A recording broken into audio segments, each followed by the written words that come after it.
प्रधानमंत्री नरेंद्र मोदी आज केरल के तिरुवनंतपुरम के दौरे पर हैं। पीएम आज इसरो की 3 सुविधाओं का उद्घाटन पीएम ने किया। सबसे पहले पीएम ने साराभाई अंतरिक्ष केंद्र का दौरा किया, जिसके बाद पीएम मोदी मिशन गगनयान की तैयारियों की समीक्षा भी करते नजर आए।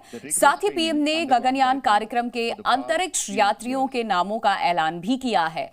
पीएम इस दौरान पीएसएलवी एकीकरण सुविधा का भी उद्घाटन करेंगे। और तस्वीर इस वक्त आपके सामने प्रधानमंत्री नरेंद्र मोदी के इस दौरे से जुड़ी हुई। क्या कुछ कह रहे हैं पीएम, आइए सुनते हैं। पूरे देश की तरफ से बहुत बहुत बधाई देता हूं, बहुत बहुत शुभकामनाएं देता हूं। 21वीं सदी के भारत की सफलता में आज आपका नाम भी जुड़ गया है। आप आज के भारत का विश्वास है।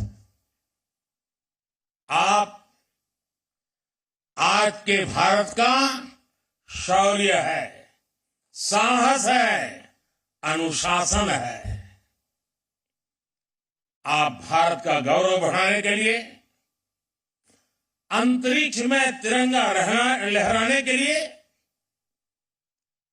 पिछले कई वर्षों से दिन रात परिश्रम कर रहे हैं।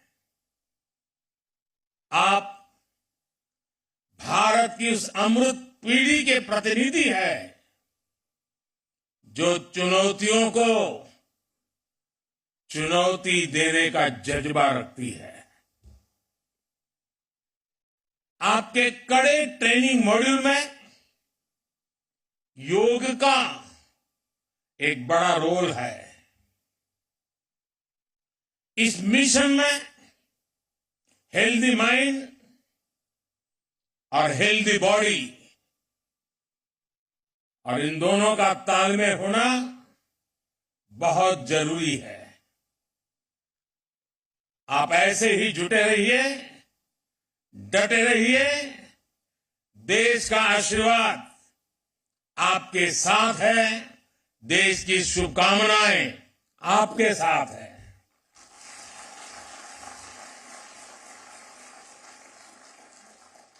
आपको ट्रेनिंग देने में जुटे इसरो के गगनयान प्रोजेक्ट से जुड़े सभी साथियों को भी मैं अनेकों शुभकामनाएं देता हूं। लेकिन इसके साथ साथ कुछ चिंता भी बताना चाहता हूं, और हो सकता है वो बातें कुछ लोगों को कड़वी भी लग जाए। मेरी देश की जनता को और देश के खास करके मीडिया को मेरी करबद्ध प्रार्थना है कि जो 4 साथी हैं उन्होंने लगातार पिछले कुछ वर्षों से तपस्या की है, साधना की है, और दुनिया के सामने चेहरा दिखाए बिना की है। लेकिन अभी और भी बहुत कुछ करना बाकी है। अब उनको बहुत कठिन कसौटियों से गुजरना है। उनको अभी और अपने शरीर को, मन को कसना है।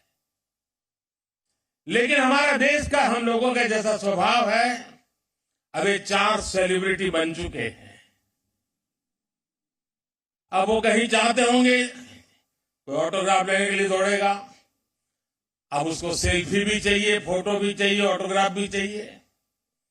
अब थोड़ा मीडिया वाले भी डंडा लेके खड़े हो जाएंगे, उनके परिवारजनों के बाल नोच लेंगे। बचपन में क्या करते थे, यहां कैसे गए, टीचर के पास चले जाएंगे, स्कूल में चले जाएंगे। यानी एक ऐसा वातावरण बन जाएगा कि इनके लिए वो साधना का कालखंड में रुकावट आ सकती है।